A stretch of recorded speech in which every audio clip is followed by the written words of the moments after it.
It was an exciting morning. When we arrived at the ski resort, it was an exciting morning. The group of friends was thrilled to enjoy the snowy days and glide down those white-covered mountains. After a perfect day on the slopes, we decided to have some fun that night in a cozy cabin that we had rented for our stay. However, during the night, an unexpected snowstorm began to intensify, turning the landscape into a harsh and terrifying blanket. The storm roared around us, creating a claustrophobic and oppressive atmosphere. We were a close-knit group, but the ferocity of the weather started to drain our adventurous spirit. When the storm finally calmed down a bit, we realized that one of our friends, Marco, had gone missing. Initially, we thought he might just be exploring the area or looking for a new place to ski down. But as the hours passed, our concern grew. Our attempts to find him became increasingly desperate. With flashlights in hand and the hope of finding traces of his movements, we spread out around the cabin. The cold was intense, and the snow continued to fall, quickly covering any signs he might have left. With every call of his name, the only response was the empty echo of the mountain, creating a feeling of despair settling in our hearts. After what felt like an eternity, I began to feel an unsettling sense that something was terribly wrong. It was then that while revisiting parts of the area we had already explored, I spotted something. A ski pole, partially buried in the snow, near an old, abandoned cabin that seemed long forgotten. My stomach churned at the thought that Marco might be nearby. I ran to the pole, feeling that this object carried a much darker story. The cabin looked as if it were about to collapse, its walls covered in ice and its windows dusty. As I called out for Marco, the silence enveloped everything around me, save for the distant whisper of the wind. What could have made someone like him venture into such an isolated place? We decided to investigate the cabin, fully aware that it would be risky. As we opened the door, the creaking of the old wood echoed like a warning cry, and the warmth inside sharply contrasted with the cold outside in a disconcerting way. Shadows danced on the walls, and the air was thick with the smell of decay and abandonment. The excitement of finding our friend began to fade, replaced by a sense that something wasn't right. We slowly entered, illuminating the space with our flashlights. There were dust-covered furniture and a broken table in one corner, but there was no sign of Marco. The silence that surrounded us seemed to carry the echoes of his anguish, as if the cabin itself was witnessing a story that couldn't be told. The atmosphere, heavy and dark, brought forth an unsettling feeling that was intensifying. It was then that one of our friends noticed something peculiar. There were footprints in the snow leading from the cabin door to the opposite side, as if someone had hurriedly exited into the unknown. With each step we took, the feeling that Marco had been there intensified. The almost certainty that we had reached his last known location made my heart race. Following the footprints, we moved away from the cabin and eventually found a small clearing that seemed to be a resting point. Silence reigned once more, and the looming sense that something significant was about to happen hung in the air. With every second, the reality that something was very wrong settled within me. It wasn't just the disappearance of a friend. Something more sinister was unfolding. Hours passed, and the snowstorm began to intensify once again, covering our hopes for answers with new layers of snow. We were already in a state of panic when we decided to return to the cabin, now aware that rescue teams were needed. As the group moved back, I couldn't shake the disturbing connection I felt with the cabin and its secrets. The light from our flashlights flickered, but what truly illuminated the scene was the fear that had now become part of us. What really happened?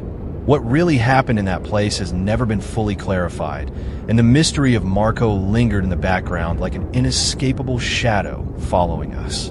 The feeling of helplessness and despair began to weigh heavily on each of us. Back at the cabin, we gathered our strength and tried to contact the rescue services, rushing to explain what had happened. But the weather conditions were against us, and the storm seemed to intensify more and more, as if the mountain was trying to silence us. That night, sitting around the fireplace, the sound of the howling wind outside seemed to blend with the voices of the past, echoing all the tales of disappearances and mysterious legends that surrounded the area. With tension rising among us, someone suggested that the cabin might be cursed. The idea that Marco could have been lured to an unknown fate began to seep into our discussions, creating an atmosphere of distrust and fear that no one wanted to admit. One of our friends, Lucas, began recounting rumors about the cabin. He spoke of people who never returned and of nighttime whispers that were heard by those who approached. These stories further fueled our panic, and even in the warmth of the fireplace, grotesque shadows danced on the walls. Looking around, I realized that what had once been a welcoming space was now turning into a place of tension and despair, plunging us all into unbearable pressure.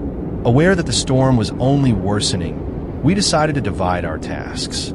While some would try to contact rescue, others would prepare for a new search at dawn, armed with flashlights and renewed hopes.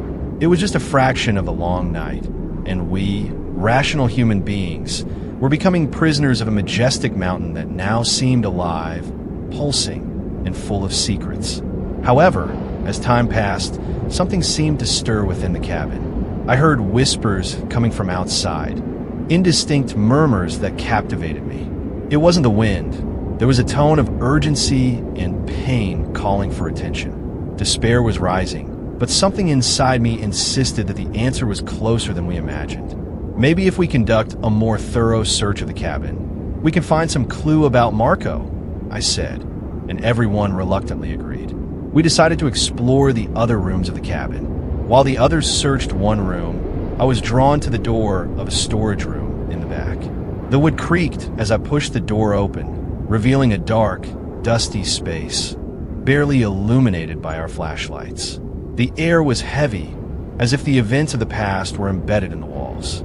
My senses were heightened, and an unbearable feeling that I was about to discover something crucial washed over me. As I examined the place, while I was examining the space, I noticed something clinging to one of the shelves. It was an old diary, covered in dust and damp from moisture. Hopeful that it might hold answers about what had transpired there, I carefully picked up the diary and opened it. The pages were worn, but the notes of someone who had been there many years before began to surface with stories of missing people and unsettling elements that hovered over those mountains. The words I read were disturbing. Accounts of a guardian spirit that manifested during snowstorms, luring those who sought adventure, trapped in a cycle of endless suffering. At the end of the diary, the notes spoke of dancing lights and whispers that seemed to guide wandering souls into darkness. The weight of this discovery settled heavily in my chest, and I understood the reason why the voices came from afar, like a desperate appeal. What our friends might find outside the cabin was perhaps not merely a search for Marco, but a quest to free him from something much more sinister. With the diary in hand, I ran back to the others, but the atmosphere in the cabin had changed. The shadows danced more frantically, and the voices had turned into a deafening cacophony. The connection to these moments was undeniable, and we found ourselves facing a dilemma: how to deal with the possibility that Marco might be trapped in a similar cycle. When I told my friends about the diary and its terrifying revelations, a wave of chills swept through the group. The voices that had once seemed distant now became so raw and ominous that we couldn't ignore them. They were echoes of warning, and for the first time, we realized that what we were confronting went far beyond what we had imagined. Gathered in a circle near the fireplace, we frantically discussed our next steps. Something was not right with the events that had unfolded. We all agreed that, regardless of what had happened, Marco needed to come home. Anxiety was rising, but a collective determination formed.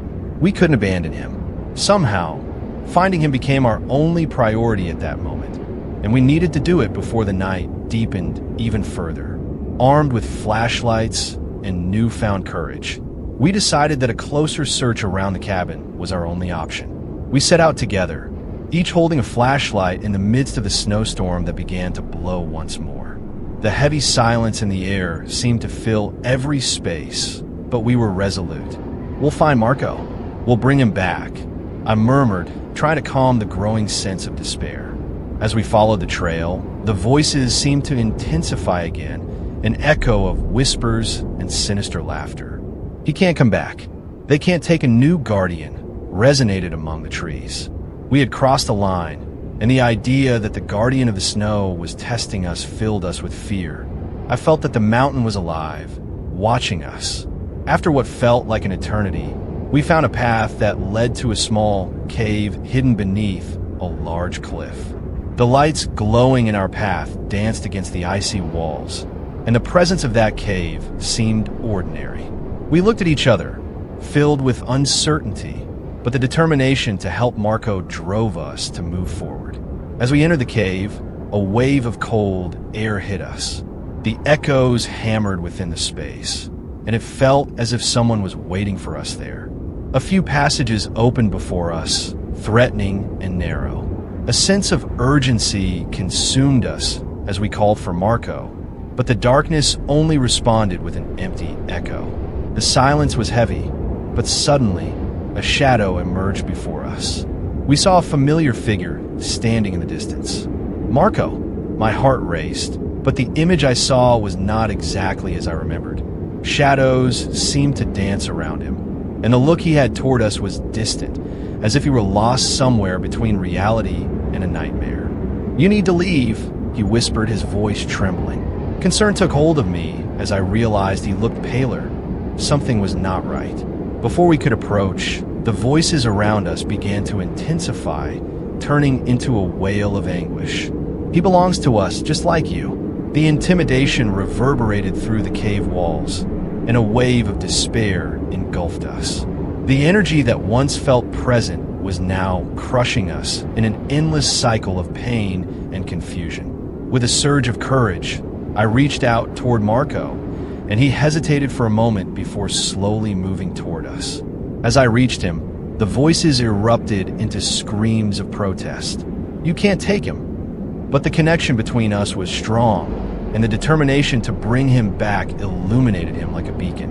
Concentrating all my strength, I pulled Marco close, and together we began to run toward the entrance.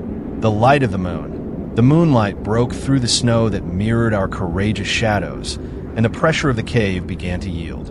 Almost like a wave, the voices grew increasingly distant as the exit approached. The air around us began to warm. As we crossed through the entrance, we finally felt free.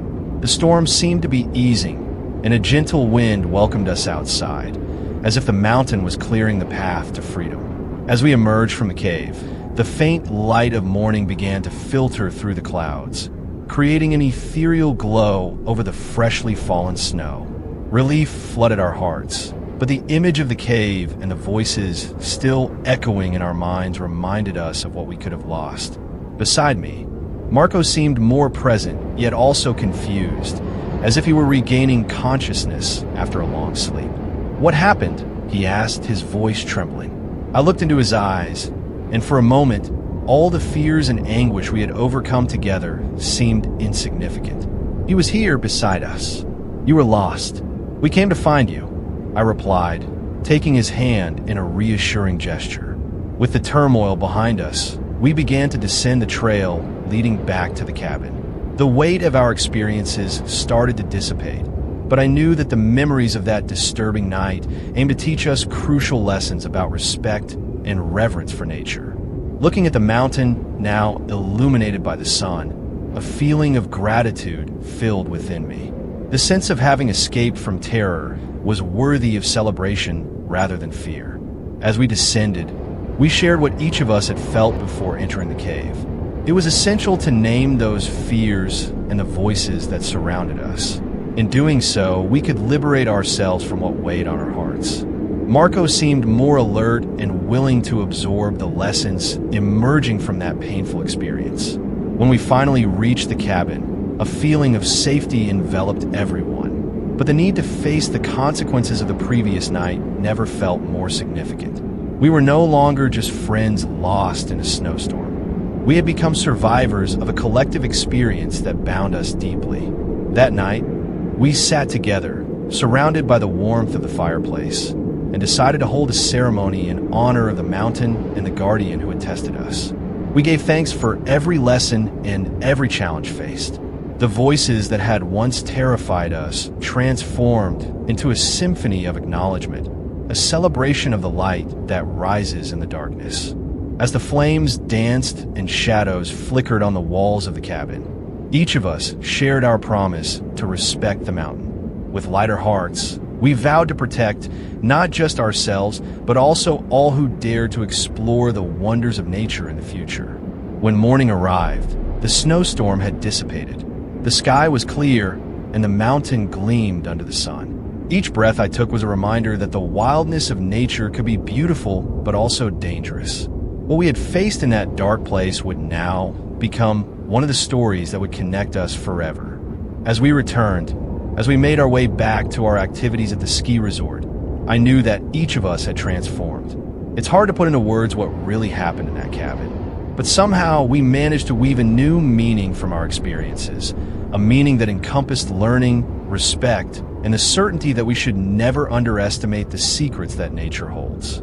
The mountain, with its challenges, had become part of us, and as we glided back down the slopes, I felt we were guardians not only of our stories, but also of that ancient, enigmatic land that had witnessed our struggles and victories. That day, I left the mountain knowing that no matter what we faced, there would always be light in the storms and lessons waiting to be discovered.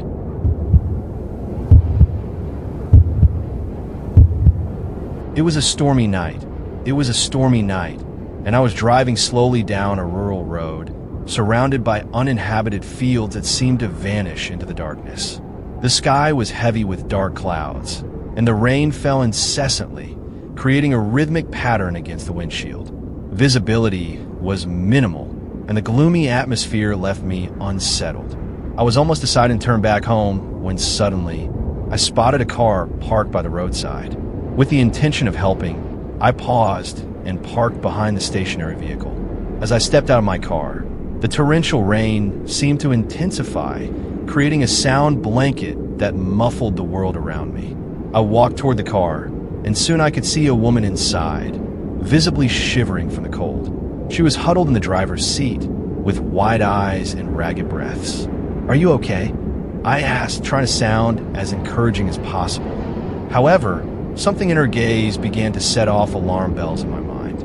There was a chilling glint in her eyes, as if something supernatural lurked behind her appearance of vulnerability. In a low, trembling voice, she began to share dark secrets about the storm, revealing stories of creatures that dwelled in darkness and forces that devoured anyone who dared to cross their path.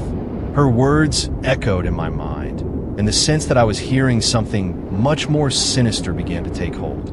"You shouldn't be here," she whispered, her voice more of a warning than a simple observation. "The storm is not just water and wind. It's an invitation for those who get lost. It's a trap." In a split second, I found myself paralyzed. Fear started to well up inside me, and my intuition shouted that I needed to leave, but curiosity still fought to understand what was really happening. "I tried to get out," the woman continued, her voice almost breaking, "but they hold me. They're always watching." Her gaze intensified, and for a moment, the tension in the air felt almost palpable, as if an invisible force was trying to pull me into that car. The anguish radiating from her was contagious, and that protective instinct I had suddenly made me feel very vulnerable. When she turned to look out the window, I felt a chill run down my spine, a kind of dark recognition that she was not alone. The wind howled around us, and the storm seemed to escalate in its fury, as if responding to the desperation emanating from that woman. The urge to help her battled against the urgency to distance myself from the situation. My heart racing, I decided it was time to leave. "I have to go," I said, opening the door and stepping back. The sound of the rain seemed to intensify, and in the fleeting moment I spent looking at the woman, I noticed something else in the shadows. The feeling of being watched intensified, and the presence of something waiting in the darkness became palpable. With one last glance, I got into my car, feeling the adrenaline rushing through my body. What I had witnessed was something I could not ignore. As soon as I started the car, I looked in the rearview mirror and saw the woman with her face pressed against the glass, her expression one of silent, haunting pleading. Something in her gaze sent chills down my spine, as if I had crossed a line I shouldn't have. I tried to push those thoughts aside and turn the key in the ignition, the tension engulfing me as I sped down the road, far from that disturbing place. As I drove, the fear that something was following me became almost unbearable. The feeling of being watched persisted. Invisible eyes seemed to follow every move, the shadows on the road stretching out as if manifesting the stories the woman had mentioned. The storm grew even more intense, and the raindrops began to take on shapes, like fleeting figures dancing around me. After a few miles, I finally managed to calm myself, but the memory of that woman and her words echoed in my mind. I decided I needed to investigate more about that road and the legend surrounding it. It would become a project that turned into a journey of self-discovery, leading me down a path of understanding what had truly happened in that stormy darkness. My growing curiosity pushed me to delve not only into the story of a woman, but also into the history of the road and the mysteries that surrounded it.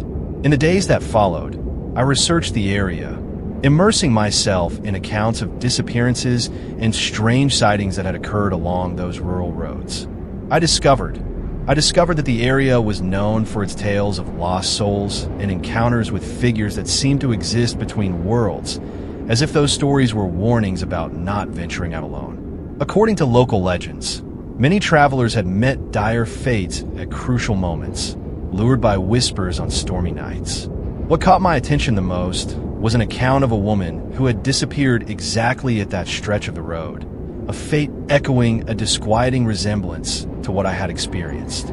As I delved deeper, I began to question the nature of what I had truly encountered that night.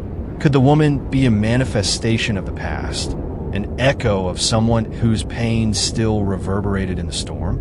Or was it a warning that something dark still inhabited those lands? The doubt haunted me, but it also motivated me to seek understanding. We scheduled a new trip with some friends, deciding to go together to that road and see everything up close. The day of the new expedition arrived, and anxiety mingled with excitement. The road was both familiar and laden with stories I needed to explore. The clouds were denser than usual, but the rain hadn't yet begun. As we drove, each curve and shadow seemed to carry its own energy, as if the mountain were breathing alongside us. The conversations became more whimsical as each person shared their own experiences and feelings as we returned. When we reached the area where I had seen the car parked before, the silence surrounding us was palpable. The air was tense, and I could feel the anxiety rising in each of us. Revisiting that spot felt like opening a wound that had yet to heal. I parked the car, and before anyone could speak, I suggested we take a walk along the road, alert and ready for whatever might come. As we walked, we kept a keen eye on the shadows in the trees and the gentle breezes wafting through the leaves. The environment seemed eager to tell stories, and gradually, the voices began to echo, softly, like whispers that were just perceptible to those willing to listen. When we reached a small clearing, I stopped, and everyone gathered around me. "It's good to be together here," I started, trying to dispel some of the anxiety accumulating in the air. "We need to remember that even in the midst of what happened, nature is a place of learning and respect." I try not to think about the figure I had encountered, but the memory was still fresh in my mind. The feeling that something wasn't right began to intensify. Then, a shadow darted quickly along the edge of our field of vision. I looked to the side, and my friends turned as well, confusion followed by fear on their faces. The storm began to draw near, and dark clouds started to gather overhead. The voices around us became more distinguishable, whispering words that sounded pleading and sorrowful. Suddenly, a dancing light shone in the distance, and my heart raced with recognition. It was the same light I had seen before. I remembered the woman and the warning, and a wave of dread washed over me. "Don't approach," I warned, but curiosity had already seized everybody. Before I could intervene, some of my friends began to move toward the light, drawn by the need to uncover what was happening. I positioned myself between them and the light, trying to raise my voice against the impulse that was overtaking everyone. Wait, we shouldn't follow. The road is not what it seems. The weight of the situation intensified when a feminine voice punctuated the storm around us. Help me. It was an unmistakable call, and I recognized that those were the same words the woman had used when I first met her. A panic erupted. A panic erupted as I tried to convince them to retreat. We were confronted by an invisible presence that seemed to unstick us as the storm intensified. The whispering voices became a chorus of urgency and despair, flooding the space around us. The dream that had solidified in our minds was forgotten, and the instinct for survival took the place of curiosity. Go back, I shouted, trying to grab the arm of one of my friends who was closest to the light. But he was in a trance. His eyes shone with the pulsing light. I knew something dark was unfolding. The feeling that we were about to cross a dangerous threshold became unbearable. My body was consumed by a wave of anger and despair. What happened to Marco could very well happen to us, too, if we weren't careful. As my friend started drifting closer, an ethereal figure began to materialize in the light. The silhouette of a woman emerged, not like the one I had encountered before, but as a shadow filled with retreats and darkness. Help me. Don't let them take me, she pleaded, but her appearance bore no traces of vulnerability. It was as if her features blended between the real and the supernatural, a distorted reflection of what she might have once been. I refused to believe that it was truly her. The stories began to intertwine, and I wasn't sure if this was a trap or a genuine cry for help. Struggling against the rising tide of terror, I turned to the others. We need to get out of here. This isn't real. I shouted with all my strength, but some of the voices continued in unison. You're wrong. We are the truth. The environment around us began to tremble. The voices turned into screams, and in an instant, a gust of wind hit us square in the face. A cold air like ice cut against our skin and made us falter. Hearts raced as the presence of shadows grew like storm-laden clouds threatening to swallow us whole. The fear was as palpable as the storm, and I knew we couldn't stay there. We decided to act. With our eyes fixed on the light and its distorted allure, I realized that my only chance to escape this situation was not to let the vision dominate me. In a collective impulse, we turned back to the trail and began to run. Looking back as we ran, I saw the figure of the woman stretching her hand toward us, but the voices became a furious cry. You cannot leave. The descent down the trail. The descent down the trail was filled with obstacles, but the adrenaline provided me with the energy I needed.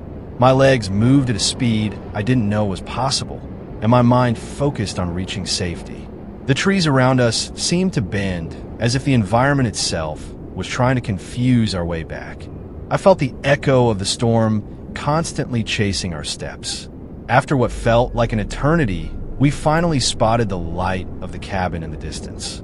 The glimpse of security that the shelter provided became our goal.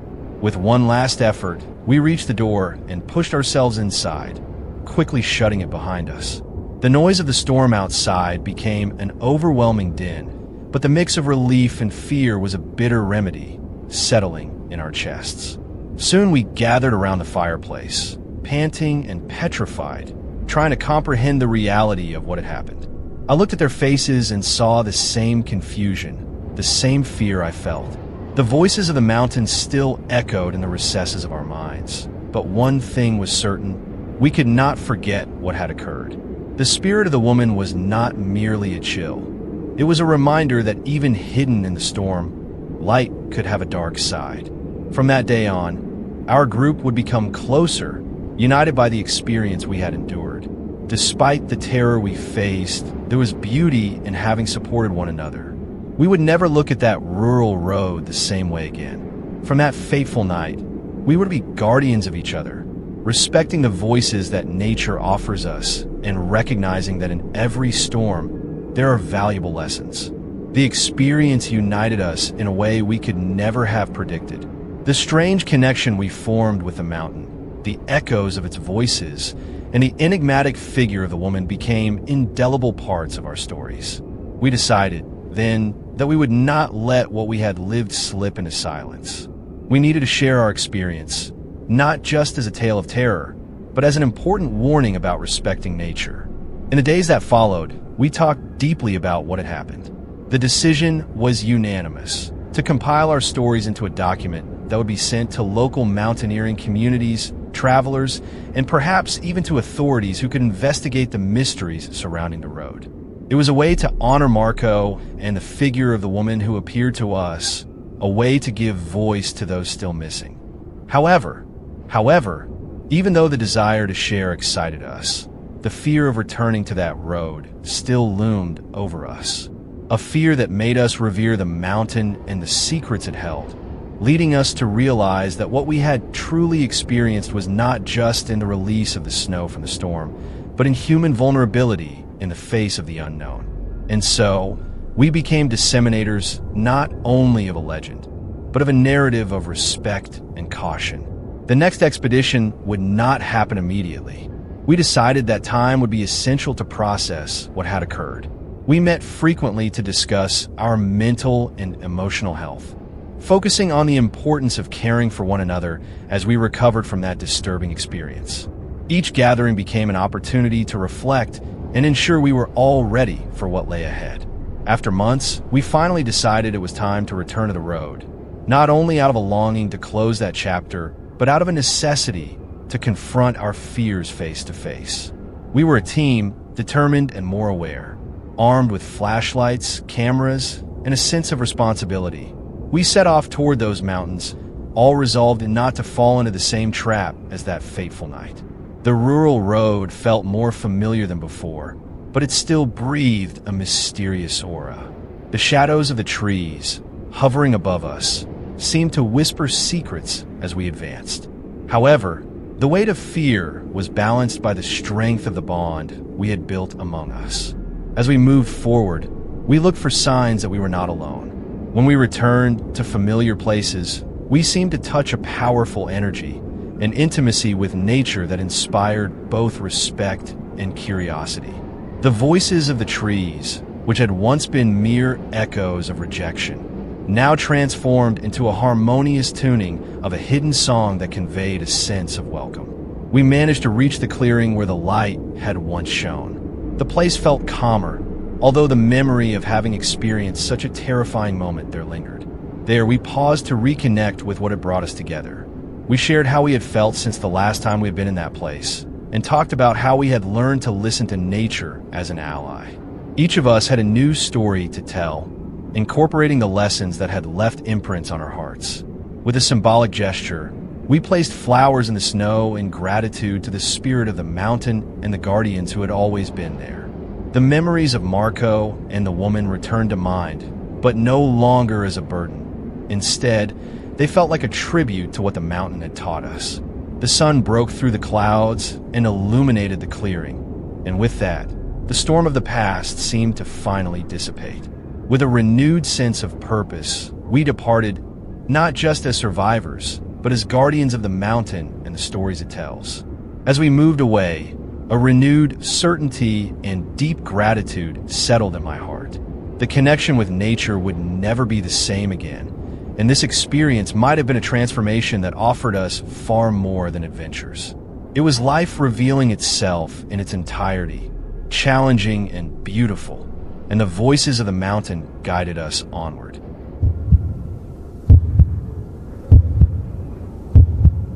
It was a cold and quiet morning.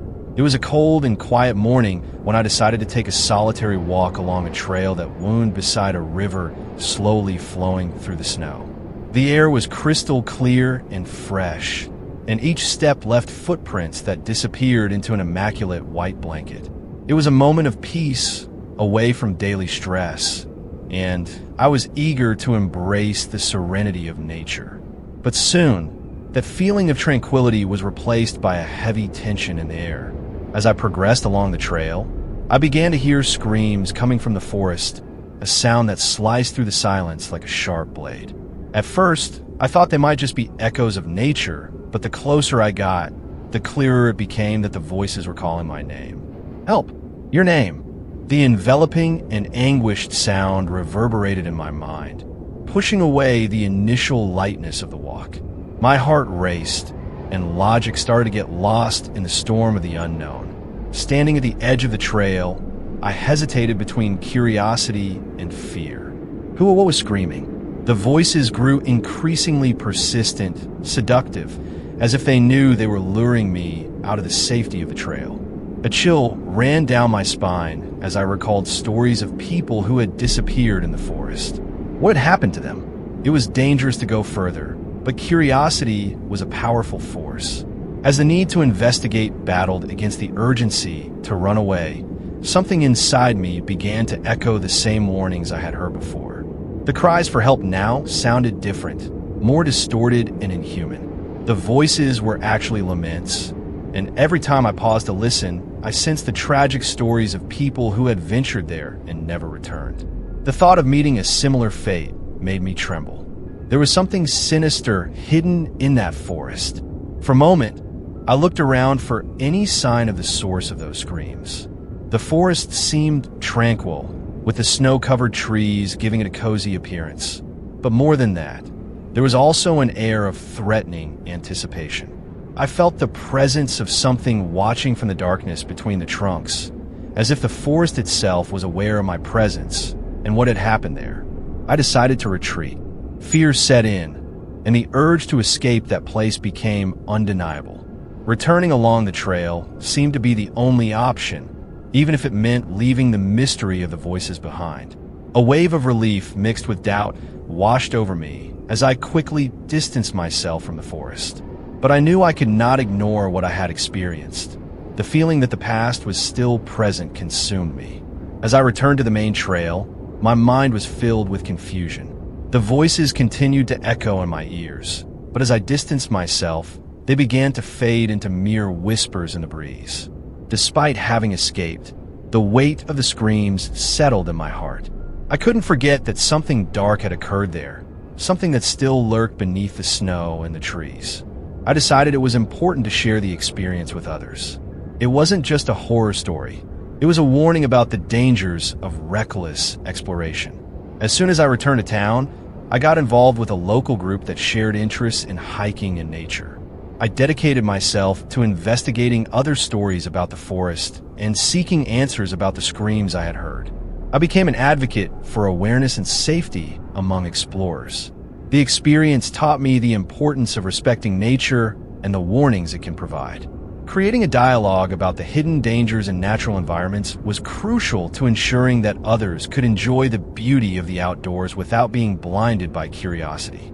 And while I was determined to face what was in that forest, I knew that each step was an opportunity for learning, not only for myself, but for all those who ventured outdoors. The stories of those who had disappeared, the stories of those who had vanished became my guide, a constant reminder that behind the beauty of nature and the tranquility of the landscapes may lie secrets that deserve respect. I believe that even on the most peaceful trails, the past can resurface in surprising and disturbing ways. And with that belief, I continue to share my stories, hoping that others could learn from the lessons nature had to offer. With each new round of conversations with the group, the stories became richer, and our collective experiences began to intertwine, creating a tapestry of wisdom that was both educational and essential. We invited trail safety experts to share their experiences and knowledge. By organizing meetings and workshops, we promoted awareness of the hidden risks in the mountains and forests that are often underestimated. Accounts of disappearances and mysteries began to circulate, and a connection to what had happened on my journey became a call to action for all nature enthusiasts. During one of these meetings, a woman responsible for search and rescue in the area brought to light a case that left me in shock. The story of another disappearance, similar to Marco's, occurred on a stormy night. The description she gave of the place was nearly identical to my experience. The road, the voices, the light. What had been merely a coincidence transformed into something more unsettling, as if something was awakening in those mountains, calling all souls who dared to explore its territory. That revelation made me decide it was time to return to the forest, not only to confront that mystery, but to seek the truth that seemed to dance on the line between the known and the unknown. I invited some members of the group, and together we decided it was time to become explorers and defenders of safety. It was a risky mission, but the determination to understand the secrets of the forest became the driving force that united us. On a cloudy morning, we set out toward the site of the initial sighting, armed with flashlights, first aid kits, and courage. The journey to the familiar trail quickened my heartbeat, but the camaraderie among us provided a sense of security, even as we spotted the dense forest ahead. As we reached the edge of the tree line, the tension was palpable, and the whispers of nature seemed to accompany us, warning us of the secrets that lay within. With a plan in mind, we split into smaller groups and began to explore.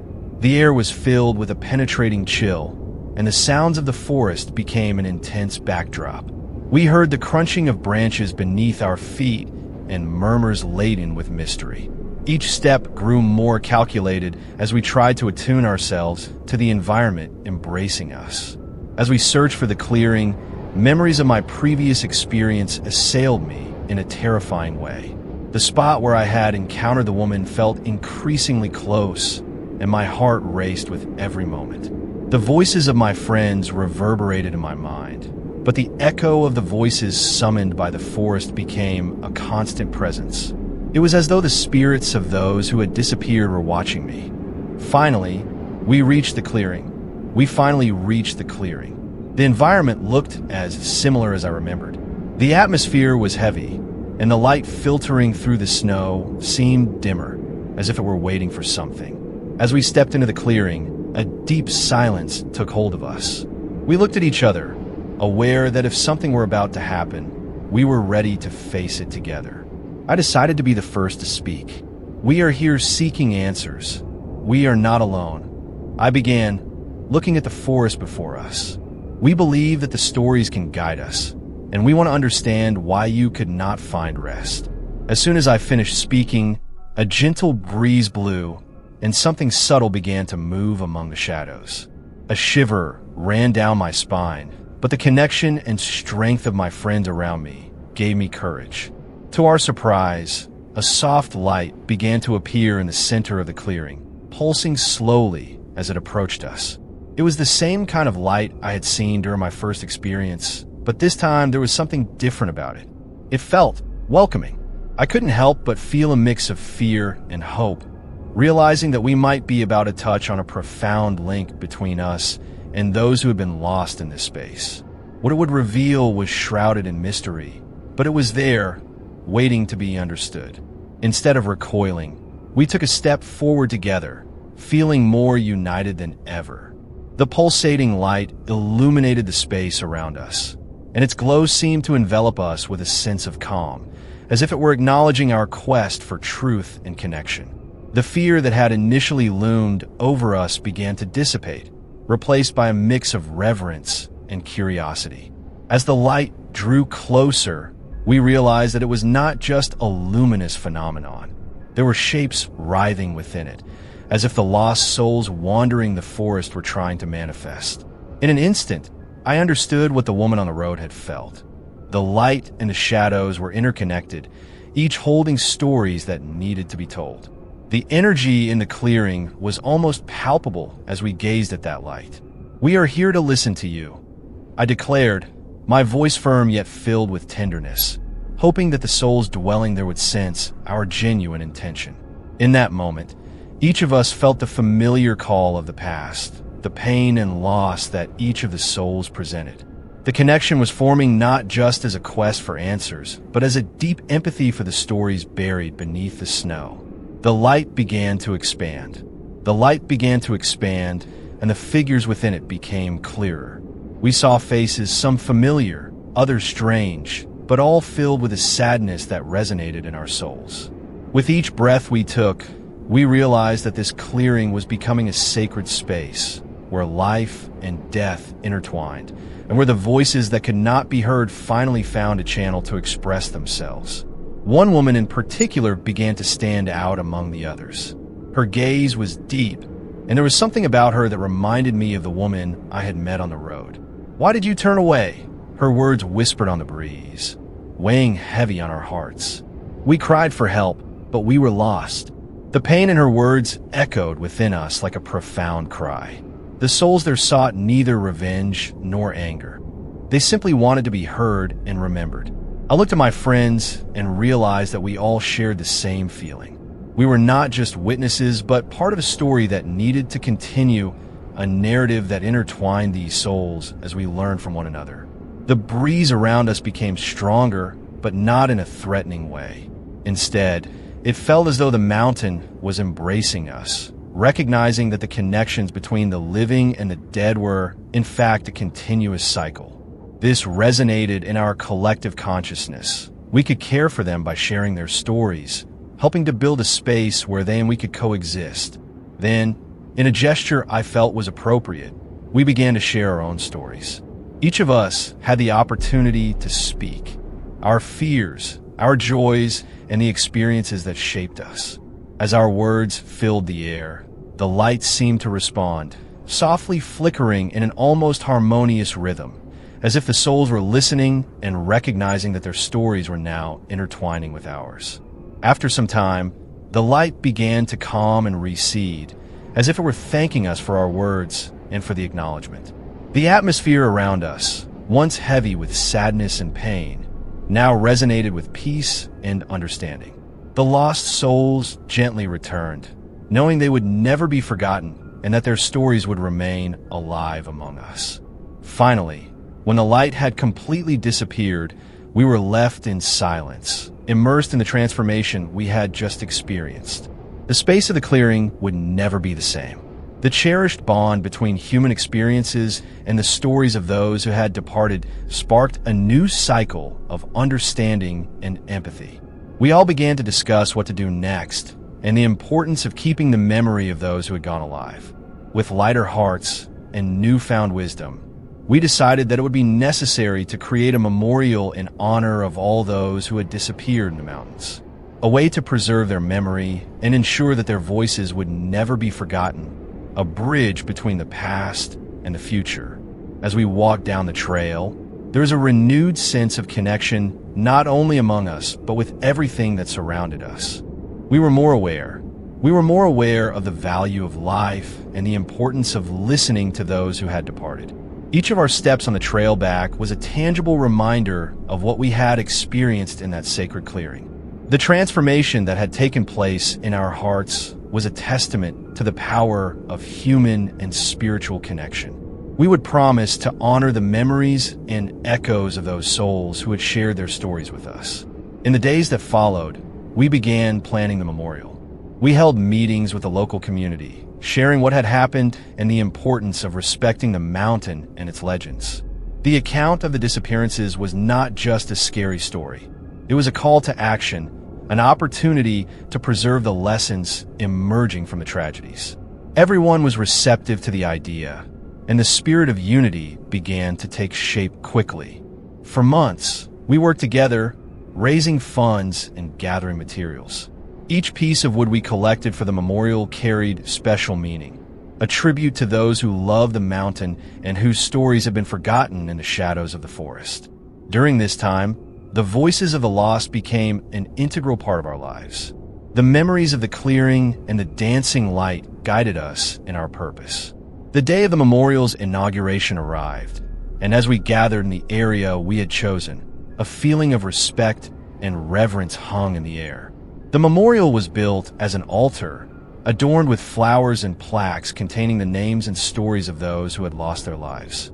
We held a ceremony to remember their contributions and to ensure that their voices would always be heard. As we spoke of the missing, a gentle breeze began to blow, almost as if we were receiving the mountain's approval. Each name read from the memorial had its own story, a life that left a mark. And as we bore witness to those memories, we became the guardians of what had happened there. Tears were inevitable, but they were also accompanied by a feeling of renewed unity. Once the ceremony ended, we all concluded the event together, hands joined in a collective embrace. In that moment, we recognized that the mountain was not a place of fear, but a space that could unite communities through shared experiences. The guardian of the snow and the voices that had manifested became part of a broader narrative, where respect for nature and human life coexisted in harmony. From that day forward, we decided to make the memorial a welcoming place.